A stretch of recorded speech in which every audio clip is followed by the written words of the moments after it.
Hello guys, আসসালামু আলাইকুম।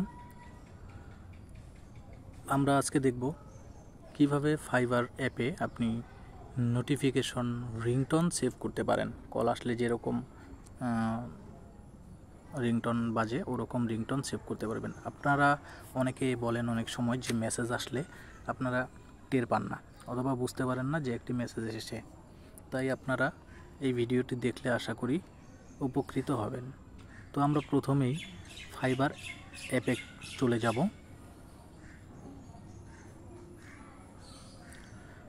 এখান থেকে আমরা প্রোফাইলের এই আইকনটাতে, অ্যাকাউন্টের এই আইকনটাতে ক্লিক করব। ক্লিক করার শেষে আমরা নিচে চলে যাব। এখানে সেটিংয়ে প্রেফারেন্সে ক্লিক করব। দেখতে পাচ্ছেন সেটিং, তার নিচে প্রেফারেন্স। সেখান থেকে আমরা উপরে, একদম উপরে আপনারা দেখতে পারবেন নোটিফিকেশনস। এখানে ক্লিক করবেন নোটিফিকেশন, তারপর আমরা ক্লিক করব নোটিফিকেশন সাউন্ড। এখান থেকে আপনারা নিচে গেলে দেখতে পারবেন নোটিফিকেশনের ক্যাটাগরি আছে। এখান থেকে আপনারা ব্রিফ, জেনারেল, ইনবক্স মেসেজ, তারপরে গিগ, এসবের রিংটোন চেঞ্জ করতে পারবেন। তো আমরা ইনবক্স মেসেজে ক্লিক করব। এখান থেকে দেখতে পারবেন সাউন্ডের অপশনটাতে ক্লিক করবেন। সাউন্ডের অপশনটাতে ক্লিক করার পরে এখান থেকে রিংটোনে যাবেন।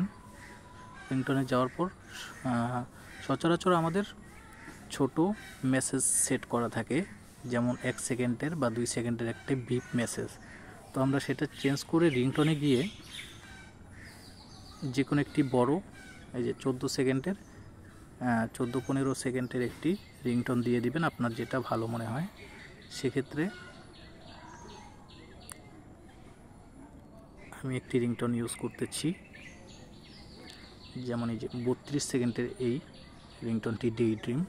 এটা আমি অ্যাপ্লাই করে দিলাম, নোটিফিকেশনে ক্লিক করলাম।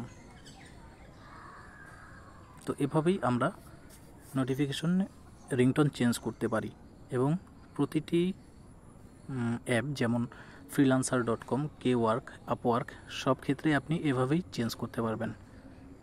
ভিডিওটি ভালো লাগলে সাবস্ক্রাইব করবেন, লাইক করবেন এবং কমেন্ট করতে ভুলবেন না।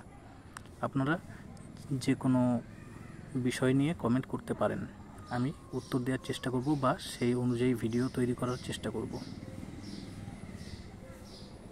ধন্যবাদ।